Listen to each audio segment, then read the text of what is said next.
Welcome to the Mavens Do It Better podcast. And now, your host, Heather Newman. Hello, everyone. We're here with another edition of the Mavens Do It Better podcast. And I am sitting in San Juan, Puerto Rico, in the first colonial bank of America with the wonderful Juan Carlos, who got to see last night play flamenco guitar and his show with his wonderful dancers. And so I asked him if I could interview him and have him tell us all about himself. So thank you so much for saying yes. Well, it's for me, it's something very special because you do a lot of TV things and a lot of presentations personally, but radio for me it's something that I had with me since I was a kid. When I was born, as you know, in Barcelona. I was born after the war. So Barcelona, we didn't have TV in those days. In Spain, we have only one radio station, which was a national radio station. So that was our only entertainment at the house, was very antique, Telefunken radio. Right. And we learned whatever the dictator was governing Spain, we learned what he had let us know to know. Right. But to be born in that country at that age is like being in a movie black and white. Yeah, there was no colors. Right. Because there was peace after the terrible war. 1 million dead people, brothers, among brothers. Right. So after the Spanish war was finished, you were walking on the streets and you were looking always over your shoulder because you didn't know who you want to find. And sometimes two brothers saw each other in the front shooting against each other. And that's the terrible thing about it was the cultural part of Spain was very poor. So most of the guys, like my father, for instance, they were in a part of Spain where the Franco was, right. But he didn't know what the hell the whole thing meant. He just was there, and they gave him a gun and a shotgun, and okay, you have to shoot over there, and that was it. And you had to do it. They killed you. After that, everybody enjoyed peace. Barcelona had to be rebuilt. And that's why my father and my mother came to Barcelona, because they're from a very poor part of Spain in those days. The south of Spain was completely desolated. So these people immigrate to the big city. And there, they make their own colonies. They don't speak the language because, about Catalans, they speak Catalan, which was and they look at those foreigners like, second-class citizens, but they didn't know these foreigners were going to take over. Why? Because the Catalans, they are very, I would say, stingy in those days. I know it sounds cruel, but they were very, very sober, were people very strict. And they had only as many children as they can, procreate and they can give education. So that was only one or two. And then those families from the south, they came and they populated Barcelona and Tarragona and Lérida and Girona. The whole Catalonian thing was populated by these second-class citizens that suddenly they became the spirit and the engine of the part of the country.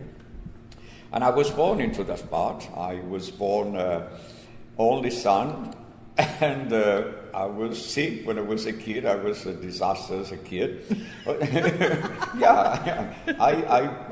God, I don't know my family why they don't kill me, because I put all the miseries and they can suffer through. It was because I got sick. I got all the sickness in the world. I was about to die twice.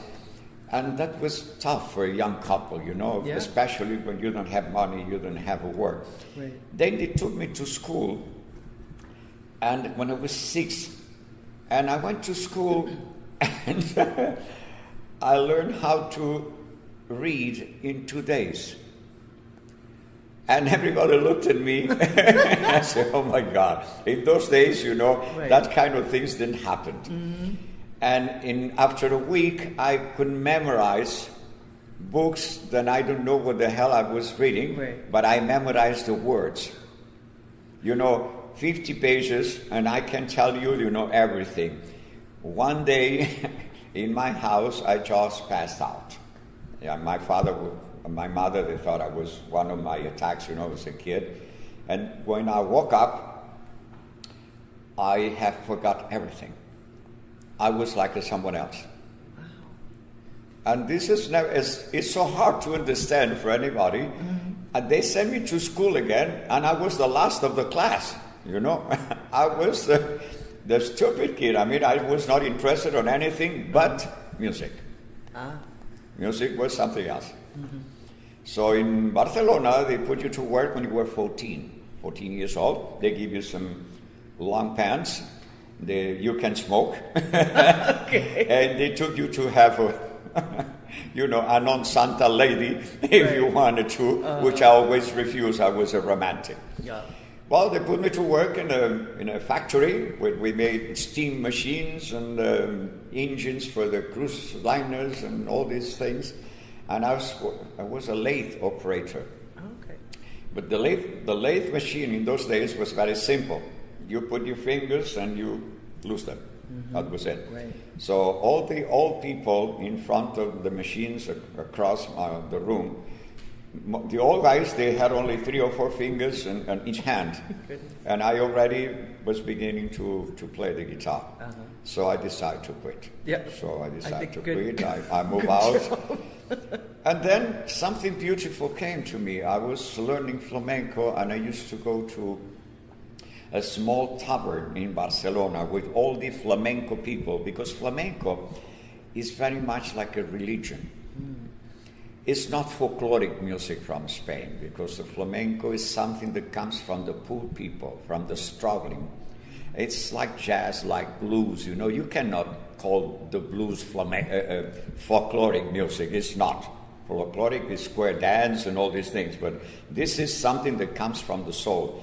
So all these people from the south, I'm talking about poor people, workers, we used to get together in a place similar to this, smaller, and there was a little stage, and there was someone who played the guitar, and they asked me to play the guitar, and that's how I learned flamenco.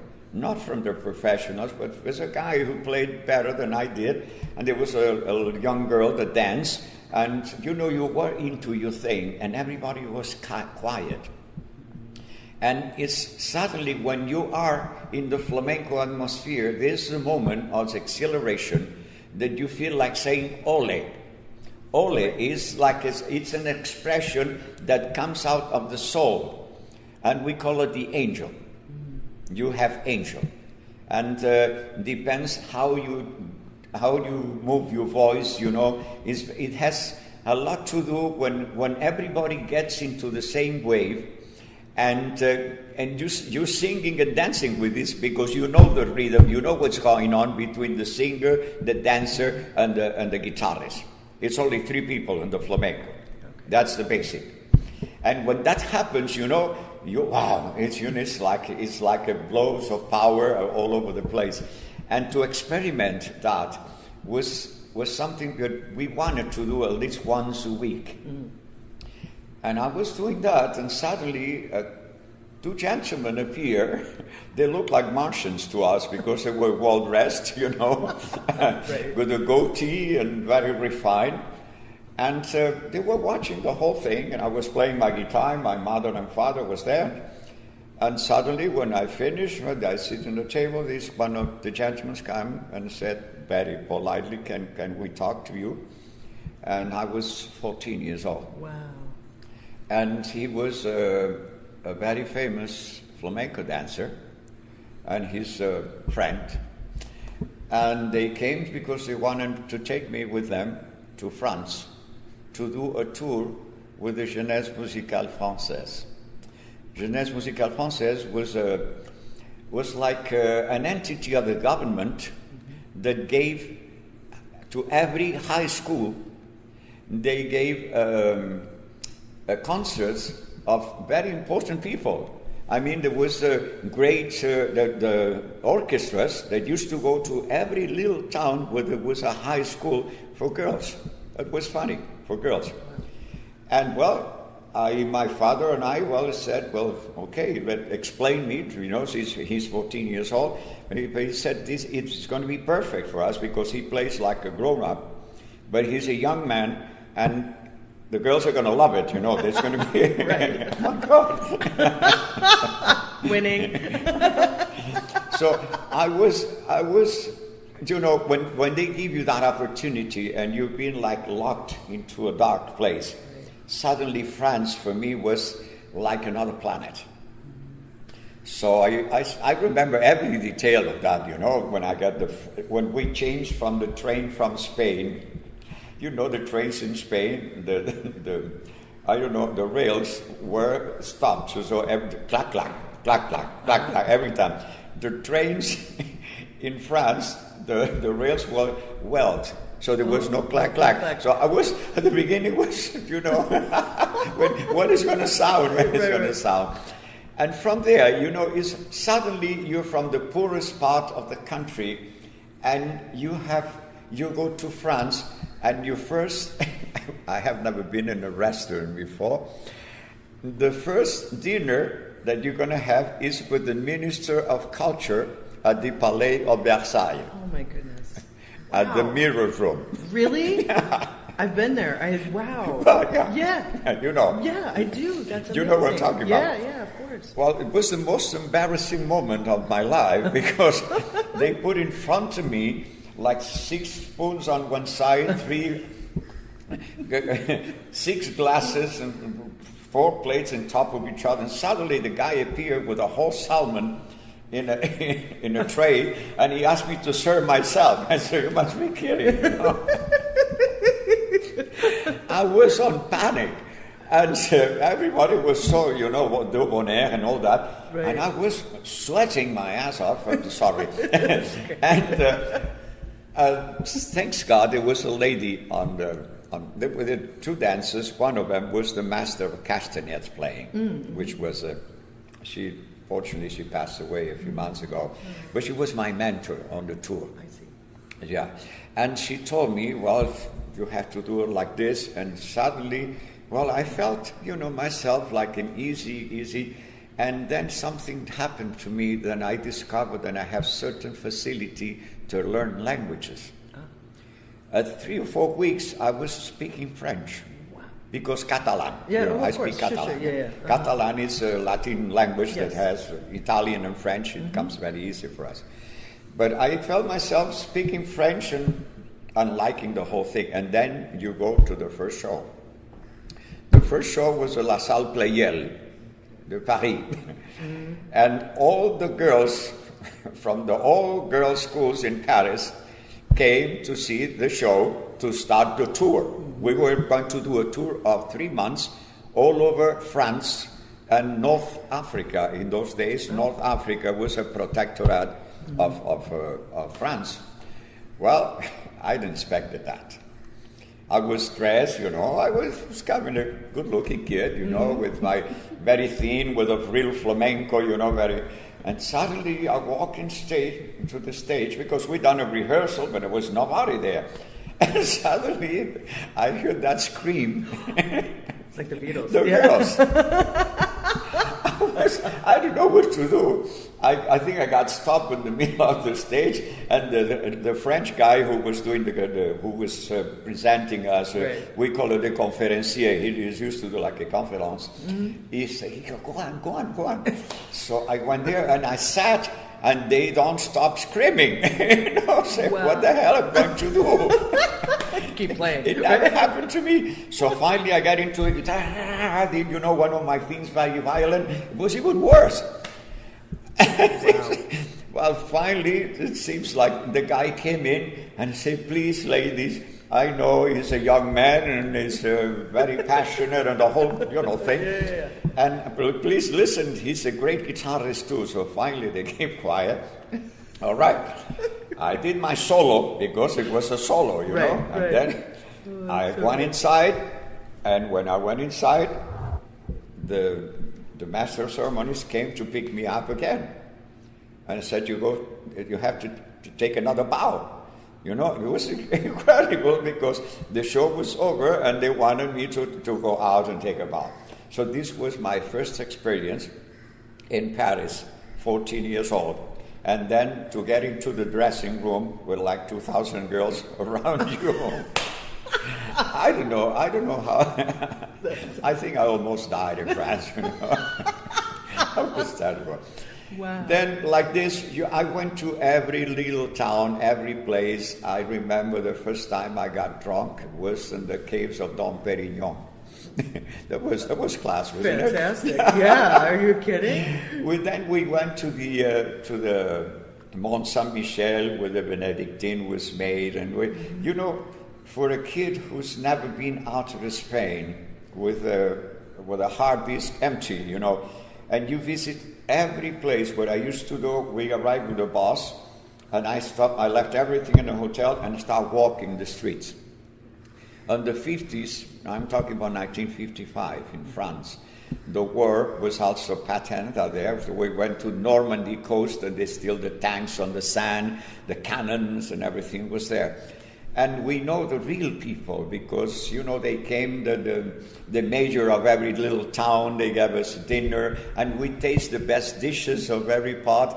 So I came back after the tour to Barcelona, and my father didn't recognize me because I had cut my hair and a different way, and I was wearing the typical blouson noir, you know, Parisien guy with a leather jacket that we used to steal from the American pilots that were down there. You know, very straight pants and all that. And my father asked me, and he said, "Son, you sure you're not gay?" Great. Well, for him, that was the picture of a gay person, you know, because I looked so strange, so different. Mm-hmm. And then I remember then I have to go back to the factory. And my friends in the factory, oh my goodness, they could believe what I told them, so I stopped telling anybody what I have done. Mm-hmm. But this gave me the first taste of what I was going to do. Right. Then when we did a second show, a second time, I was already a professional. And then it's when I stayed, and do you remember an actress called Brigitte Bardot? Of course. Okay. Yeah. She came out, Brigitte Bardot was then beginning. She was a beautiful girl. Sure. She was beginning. And she had to make, in one of the movies, I think with God Created a Woman, Dieu créa la femme, there was a scene that she has to do some flamenco dancing. Oh. And somehow, I don't know how did I get there, but according with a friend of a friend of a friend, okay, I know this kid who plays the guitar is here, is going to be at the Olympia. Okay, they took me there. Wow. And here was playing the guitar from Brigitte Bardot. And the entourage of Brigitte Bardot was Pablo Picasso, François Sagan, all these famous stars. Wow. I was there with these people. That is amazing. She liked me so much because we were the same age. The rest of the people were all guys. Okay. So we had a great communication. We had a lot of fun. And we went to every party. She dragged me. Oh, okay. Because she wanted to do the flamenco. That's terrible. I mean, she didn't know. Really? She was awful. But everybody applauded her, and she was so beautiful. And we had such a great time. I met Picasso. I met all these famous people. And it was like living in a dream. Mm-hmm. And suddenly we got this thing at the Olympia Theater for the Janis Musicale. They called me and said, "Why don't you stay a few more months? And we're going to do a show for the teenagers. They don't have to be a school, but young people that want to know for free at the Olympia Theater." And there was a show very attractive, which was the Russian Army Ensemble, the chorus. Okay. These guys, if you see something, maybe you can see them in YouTube. These guys were like 100 guys, Russian soldiers, young men, singing and dancing with these huge accordions in the air. I mean, there was I was amazed by that. Then a gentleman that was very popular, which was Maurice Chevalier, which was the chansonnier. And sometimes Edith Piaf used to come to see him. And I talked to Edith Piaf and I said, Jesus Christ, when I'm going to wake up of this thing. Right. We were doing the show and suddenly we got a telegram from New York. Mm-hmm. That was what I say on the show, then we were going to do the thing. It was beautiful because when we got to the Plaza Hotel, I already been in a few hotels, but always, artists, we never went to the first thing. But when I went to the Plaza, I really was really overwhelmed. They gave me a beautiful room and all that. And when we went to the rehearsal, that was a fashion show. It was beautiful. I mean, the models, the top models in those days. I still remember the last costume that was the Spanish, motif was it's like a bullfighter cape all around the girl in red, with a black flower on her head. It was so beautiful. And then I realized that the people around me was the Kennedys, the Hiltons, the Shah of Persia with his wife Farah Diba, and it was Arthur Rubenstein, Salvador Dali. All these people were there. Do you want me to tell you a funny thing? Oh yeah, about it? Yes, of course. I was staying in a small room in the corridor of the plaza. On the suite on the left was Salvador Dali, and the suite on the right was Arthur Rubenstein. Oh. We were doing a show. We were doing a rehearsal, and I was playing guitar in the room with the door open because there was a lady, a clinic lady, a young, beautiful Puerto Rican girl, and I was trying to talk to her. So I said, well, maybe if I play the guitar, she will come in and we'll talk, because I really fell in love with the girl. She was so beautiful. And suddenly, instead of the girl, a gentleman appeared, and it was Arthur Rubenstein. He was looking at me playing the guitar. That's wonderful. He said, wow, this is the whole scene, isn't it? It was kind of a Jewish German accent. And I said, Maestro, I couldn't believe it. I don't know, go on, play the. And suddenly I was playing, and this guy was sitting in the other bed in front of me, watching me. But listen to this. He said, I love Spanish music. Well, come to my room. I'm going to play something for you.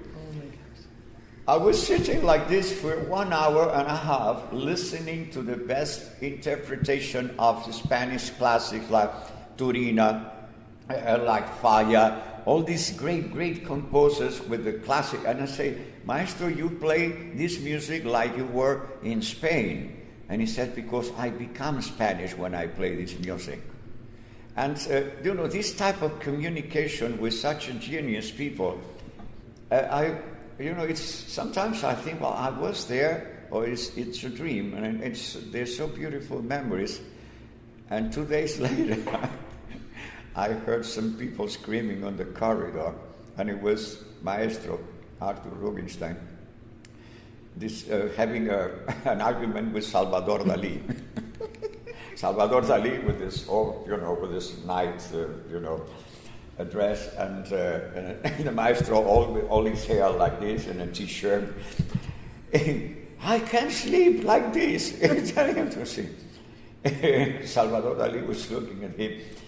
Finally, the guy left, and I asked him, when I saw him once in the elevator, Maestro, are you okay? He said, what this guy is doing?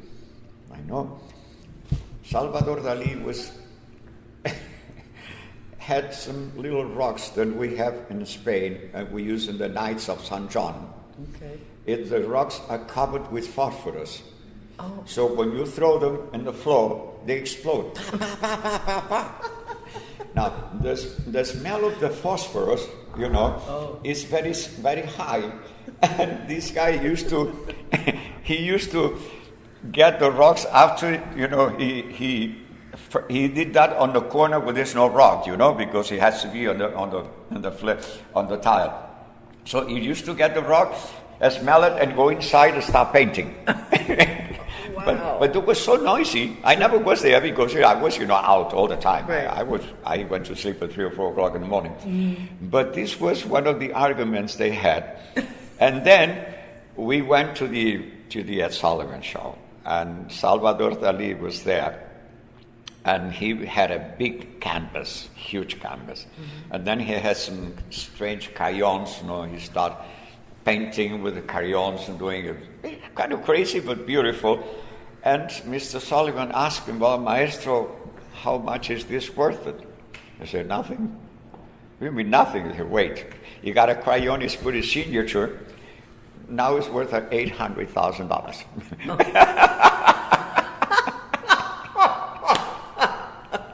I love his page. Your story, the dream that you keep talking about, I think, a lot of the time, I get to be here with you in the First Colonial Bank in San Juan, so I feel a dream too, It's of course. Things that happen, you're like, of course. So great. This life of entertainer, it takes you to places you never thought you will ever get there, and you meet people you never thought you can meet, Sure.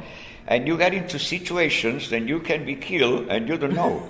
Really, and I know. you get out of it, but you don't know who you really were, how much danger you was. We traveled a lot, and then I went back to Spain, and then I started working seriously on the guitar.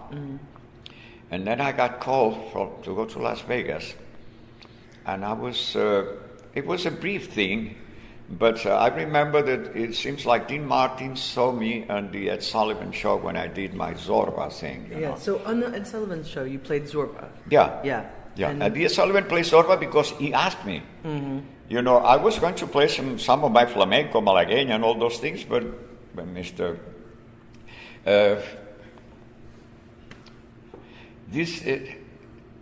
Ed Sullivan, he was a strange guy. He said to me, I want you to play something you have never played before.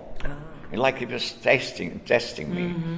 And I said, well, something like, he said, have you ever seen a movie called Zorba The Geek? And I say, no, it's not. It was not even shown in Europe yet, because it came out years later. But the theme was very famous. And somehow he said, okay, well, they put me into a screening room, and they showed me the movie a few times, more or less to hear the music, because they didn't have the music out yet. So, I saw the movie like 7 times, and I put it together, and then I realized that I could not play it with the guitar tune the regular way. Right. So I tried to fake something to see if I can get it easier for me to do. And finally I found my own tuning. And I found it by accident. Isn't that the way sometimes? I was playing a flamenco guitar with wooden pegs. Okay. There's no mechanical, wooden, was straight. Straight in. So when you have a flamenco guitar and you touch something with a head, the whole thing goes back. So I was practicing and practicing. Suddenly I did like this, and I touched the edge of the table with a headboard, and suddenly, bang, 2 strings get off. and I did rang. I said, oh my God, let me try. Rang. And that was it. I discovered it by accident. That's the truth, just between you and me. Okay. So my big success of Zorba the Geek, I discovered by accident. And with a guitar like this, without touching it, I went to do the show. I practiced until when I had it done, I say, okay. And I did it, and it was very, very successful.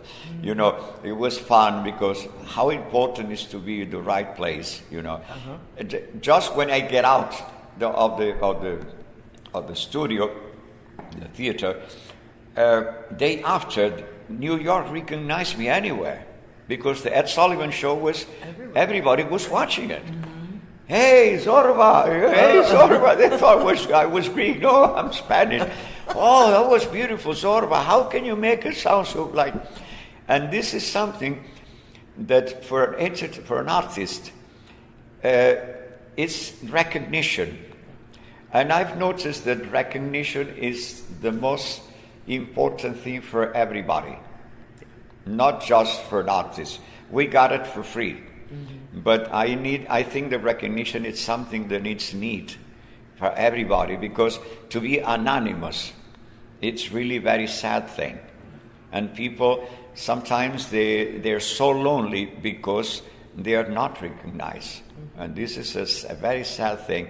But there's another danger too. If you want to be a celebrity 24 hours a day, that's terrible. Yeah. Nobody wants to be next to you. No. So that my career at the guitar has been taken from the real flamenco thing, which gave me the technique, right, the way I move my hands, and the violence that I have, because flamenco, sometimes you get violent, you get into it. It's like playing a drum, sometimes you get into the rhythm and you really do it hard. And then I learned how to play music from other countries, where in South America, of course, and I was visiting. I don't read music. I never read music because of flamenco, you play by ear, that's it. You have to have a good ear. And I fell in love with all these melodies, and I started with my technique. I play all these melodies with a technique I knew. And suddenly I found myself playing music from Chile, Peru, Argentina, Bolivia, all those things.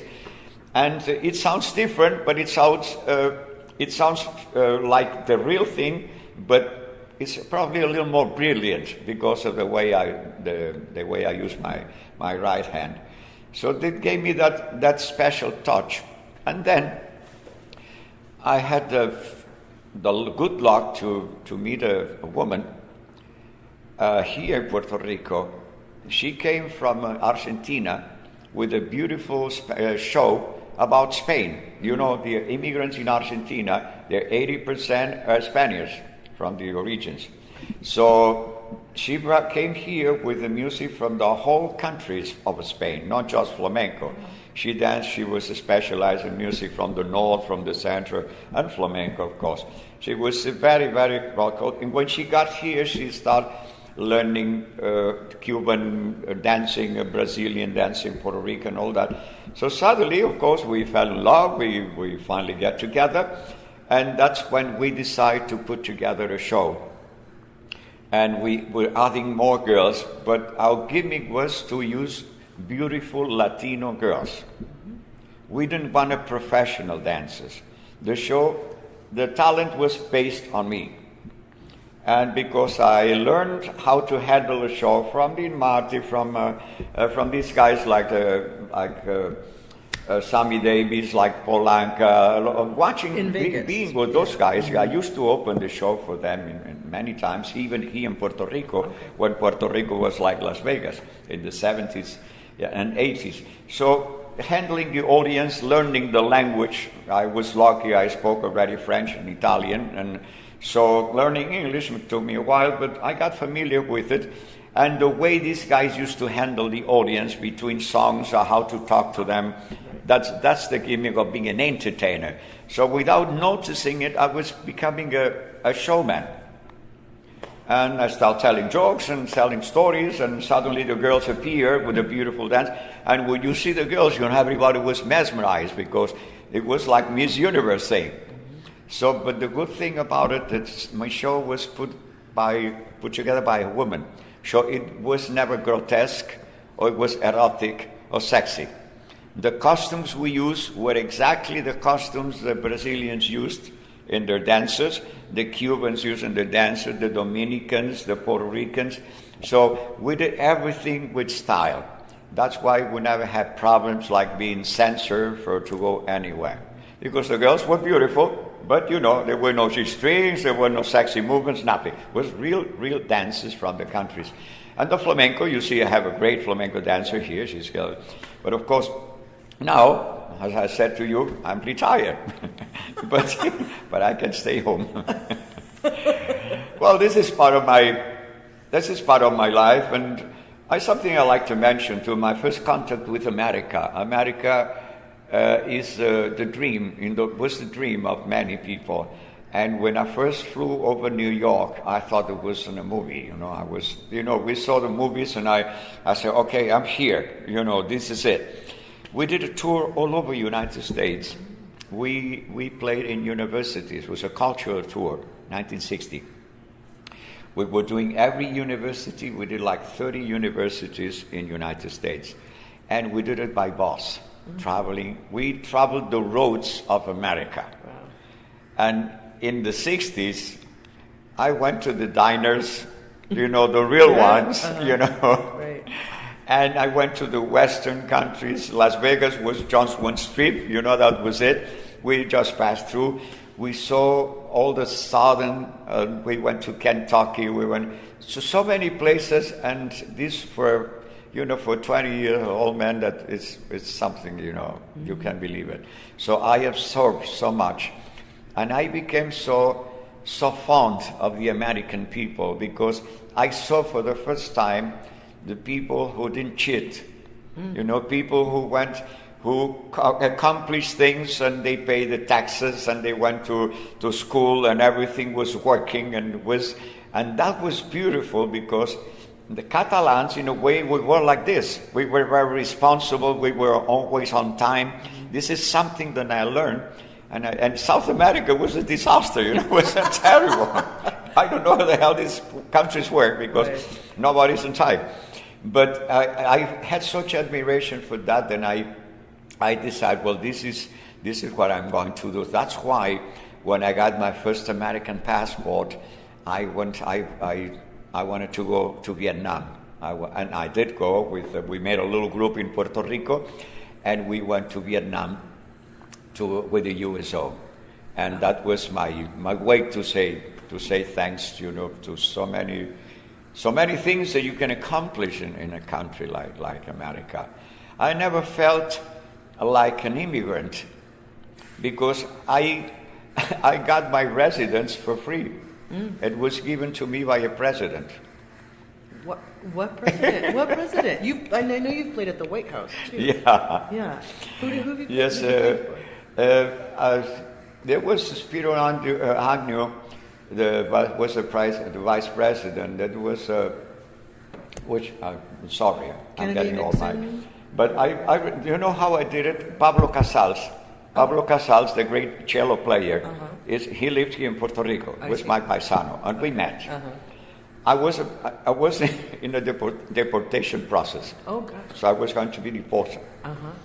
And I'm still trying to think the name of the president. Well, you'll find out. I'm all like Carter. And I'll find it out. Yeah. I met him in a recording studio. We start talking Catalan, all that. And I said, Maestro, I'm sorry, I'm going to miss you a lot because I have to go. What do you mean? Why are you going? No, I'm being deported. I said, what? Why? I do that something wrong? I say, no, just I have no visa. I have nothing else. I have no reason. I have no job here. He said, well, but you're a flamenco guitarist. I said, yes.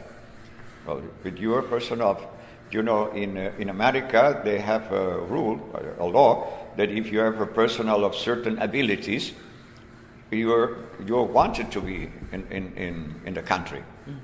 A big extraordinary ability, yes, something like that absolutely. It's called. And I think I said, do you think you can apply? He said, of course.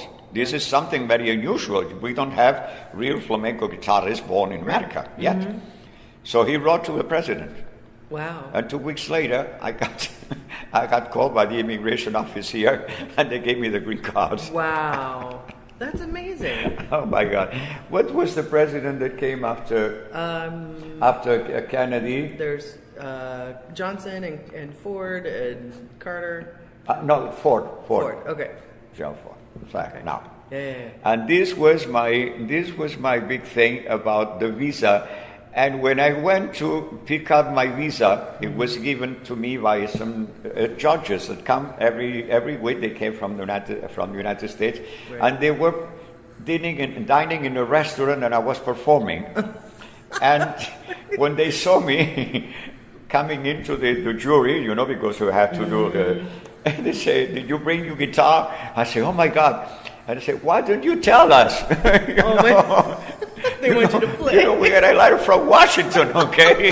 Who the hell is your friend up there? Right. It was so beautiful. These guys, they were so nice. They always asked me to play Malagueña. They admire what I did. But I never thought they never introduced themselves either. Right, sure. So I don't know who the hell they were. But when I walk into there, when they said, oh my God, did you bring your guitar? And oh my goodness. That was beautiful. Yeah. And this is things that happens, things that you get when you're an entertainer or an artist or something like this. Mm-hmm.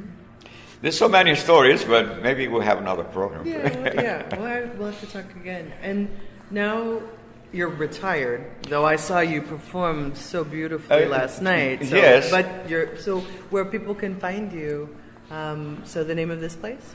Oh, this is Triana Tapas. Triana is a little suburb of Seville. Oh, okay. Yeah. It's on the other side of the river, where most of the gypsies were. Ah. The flamenco was first, and the gypsies came in later, but they adapted so well that they related with the flamenco very much. Okay. But Triana Tapas, tapas is a little, when you hors d'oeuvres that you eat before, before the going to serious eating, so you have a little glass of wine with a little pot of olives and shrimps and all this. It's a great variety of the food's herbs. delicious. Yeah, great. The food is very good here. And these people, the good thing about Triana is that it's not made by Spaniards. I mean, they're two Puerto Ricans. His wife, the wife of Harold, is the lady you saw with the castanets now. You see in the lobby, these people learning how to play. And they do class here then, too. Yeah, she's a teacher, wonderful. but she sings flamenco, and she plays a flamenco guitar. She dances. Wow. And he is, in Spanish, we call it manitas. We call him hands, because he's the one who repaired all this. He's an engineer, electrical engineer. Yeah, he's graduated and how to know so many things. He can fix your computer, your phone. And he can break a wall, and he can fix a toilet. This guy, it's amazing. Yeah, man of all trades. Yes. And he's very smart. He has a great sense of humor. He likes dancing a lot, and they met. In Arthur Murray's school here. Yeah. Oh, and Arthur Murray school. Because he was teacher in Arthur Murray, and she wanted to learn how to dance. So that was love at first sight. And he's been doing many different business, but somehow, when he saw this place, that it used to be a Spanish restaurant that just didn't work, but he took it and then he put all this together and he fixed it, and they work a lot. And and of course he needed someone who knew about show business, and I happened to be here. Yeah. I was staying in Venezuela until 1995. I was doing well down there because Venezuela used to be the richest country in South America. I was performing at the Hilton, and suddenly, everything went out, and I had to leave Venezuela. And I was fortunate because the El Conquistador Hotel, which is a beautiful resort, was to be reopened for the second time. And they asked me to come with a whole show to open it. I was performing five years with them. And then, I decided to buy a friend of mine the business of the cruise liners. Oh, great. The cruise liners used to be a great business here because in the old days, about 20 years ago, the ships were smaller. So the cost of the tickets was higher, which brings you another kind of audience. Right. So the people can pay to see a tour with the show. So we used to rent the whole auditorium in a hotel. Oh, wow. We had like 500 people per show. Right. And that went on for about 5 years. It was good business. Now, unfortunately, the ships are much bigger, which gives facility to people of, middle class to visit, which I think is great, it's beautiful. But in our business, they try to keep the same prices on the ship to pay for our show, and it's not working because these people come with a small budget, and they rather walk, and spend that money on eating or buying things, which is very understandable. Yeah. Well, no, now we're having groups of 100, 50, 60. That's okay, and it's good to entertain the people for the cruise liners because most of them, they're people a certain age, and they feel very identified with me. Yes. So we had a lot of good times with them. That's wonderful. And now, well, I have a beautiful house in front of the beach. I have a beautiful wife and my dancers, and I have 3 daughters and 4 grandchildren. Wow. We are a whole family. Good for you. And it's not sad to retire because I've done so many things. Sure. Yes. I've performed so much. Then I say, my son-in-law asked me, there's nothing you would like to do? I say, no, I've done everything I wanted to do, man. Leave me alone. Yeah, I've done it. I'm living the future, okay? Right. Yeah, that's amazing. And, you do this here. Because you love it. And this is fun for me. This isn't necessarily the... Yeah. Not that if you love what you do, it's not work anyway, right? But... Yeah. You're not touring and all of that. I sometimes they call me to do a convention, which I enjoy very much. Sure. I go to do a convention in the United States or something like that for 2 or 3 days. Yep. I know that I'll do it, but this is every night, there's new people coming, and it keeps my mind working. And of course, now since I'm beginning to, sometimes you forget things, but a friend of mine told me, Alzheimer is not when you lost the key, it's when you find them and you don't know what the hell to do with them. That's the real thing. I say, okay, I'm safe, okay. Yeah, as long as you know what to do with the guitar. You're still good. Yeah, and I have something beautiful. I have my first guitar. I revived my first guitar that came with me to America from 1960. Wow. And she's still alive. I put it to work, and every time it's a flamenco guitar, and it's very special because flamenco guitars are very light. Right. Because they don't have any iron anyways. Okay. Everything is wood. And it's very thin. And it's so beautiful to play that instrument. Now, sometimes, what I have? I think that sounds stupid, but I have my how do you say when you have in your computer a picture? You have a picture in a frame? When you have a picture you like and your computer. Is your favorite? It's like a screensaver. Oh, screensaver. Yeah. Okay. The screensaver is a picture of my house from 1952 when I was born. Wow. And there's nobody in the street, and it's my house over there, and it's everything in snow. So when I look at that and I grab that guitar, I feel something. Yeah, of course. I play guitar different than when I come here and I play with the one electrified.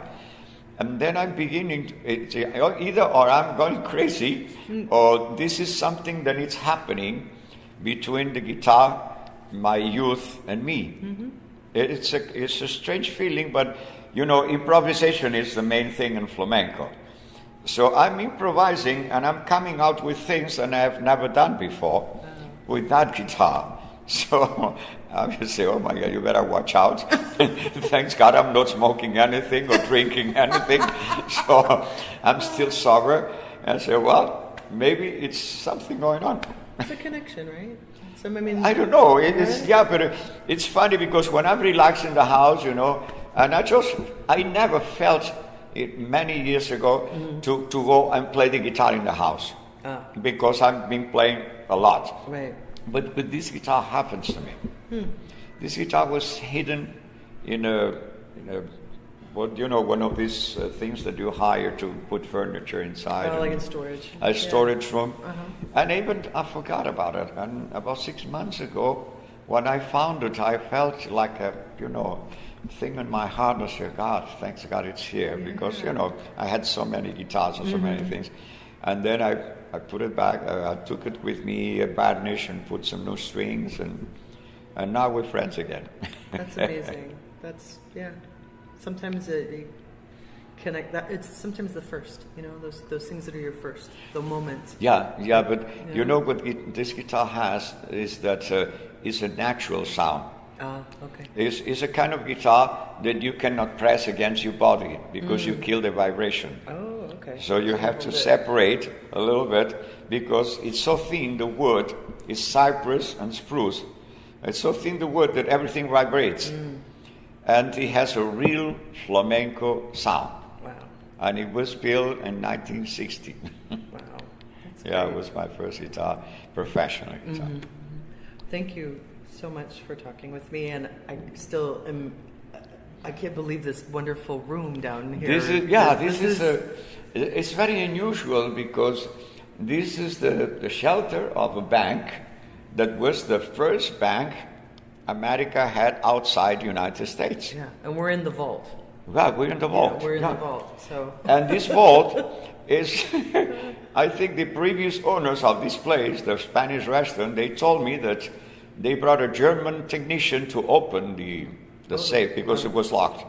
The German guy spent here about a month drinking and having, he never got the thing open.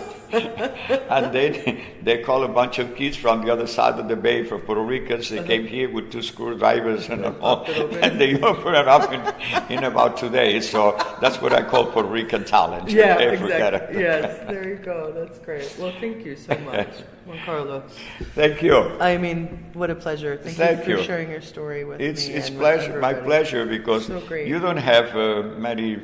I'm writing a book. Oh, good. But they're going to give me more money for not to publish it. Is there some good stories in there?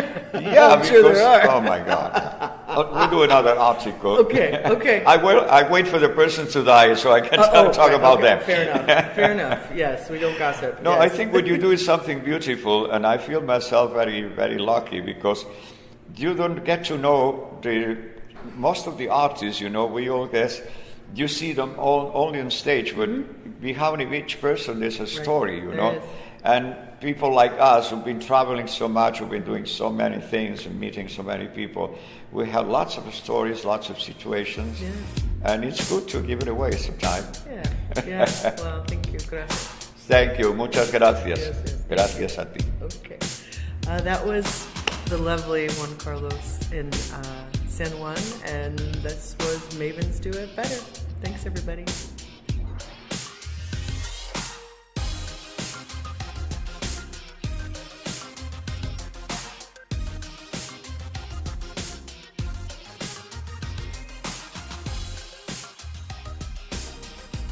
The original music on this podcast was created by Jesse Case.